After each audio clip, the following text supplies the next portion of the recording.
अस्सलाम वालेकुम। आज हम बात करेंगे प्लेसेंटल अब्रप्शन के बारे में।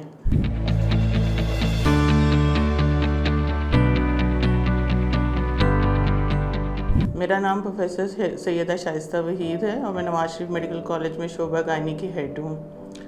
प्लेसेंटल अब्रप्शन से मुराद है प्लेसेंटा का उखड़ जाना डिलीवरी से पहले, और अगर डिलीवरी से पहले प्लेसेंटा उखड़ जाए तो बच्चे को खून और ऑक्सीजन की सप्लाई डिस्टर्ब हो जाती है, और अगर वो मुकम्मल उखड़ जाए तो वो ख़त्म हो जाती है। इस सिलसिले में एहतियात की ज़रूरत है।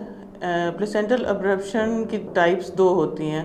एक सूरत में तो ब्लीडिंग मरीज़ को शुरू हो जाती है और उससे पता चल जाता है कि कोई प्रॉब्लम हो रहा है। दूसरी सूरत में सिर्फ पेट में दर्द होता है लेकिन ब्लीडिंग बाहर नहीं होती बल्कि यूट्रस के अंदर कलेक्ट होने लग पड़ती है। लगता है बाजार के खाने बहुत खाते हो। जी डॉक्टर साहब, मैं ये मेडिसिन प्रिस्क्राइब कर रहा हूँ, वो आप ले लेना। अब कोई भी मसला हो तो मरहम से डॉक्टर की ऑनलाइन कंसल्टेशन बुक करो, क्योंकि डॉक्टर से बात होगी अब घर पर। देखने की बात यह है कि हमें इसमें क्या करना है। इसमें फौरी डॉक्टर के पास जाने की ज़रूरत है।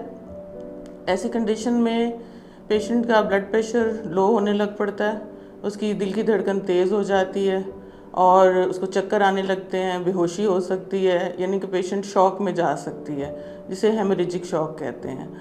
और बच्चे के ऊपर भी इसके काफ़ी ख़तरनाक असरात हो सकते हैं। अगर तो थोड़ी सी अब्रप्शन है तो बाज़ औक़ात मामला ठीक रहते हैं और बच्चा सेफ़ रहता है, लेकिन अगर अब्रप्शन अचानक हो और ज़्यादा हो तो वो बच्चे के लिए ख़तरनाक हो सकती है। ऐसी सूरत में फ़ीटल डिस्ट्रेस शुरू हो जाता है, बच्चे की दिल की धड़कन जो है वो ख़राब होने लग पड़ती है और बाज़ औक़ात खुदा न खास्ता पेट में बच्चे की मौत भी वाक़ हो सकती है।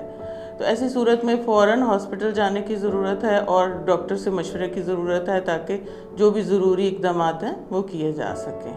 इस वीडियो से मुतल्लिक अगर आपके कोई सवालात हैं तो वो आप कमेंट सेक्शन में पूछ सकते हैं। इसके अलावा अगर आप कंसल्टेशन चाहें मेरे साथ तो marham.pk के थ्रू कंसल्टेशन बुक कर सकते हैं। Thank you very much.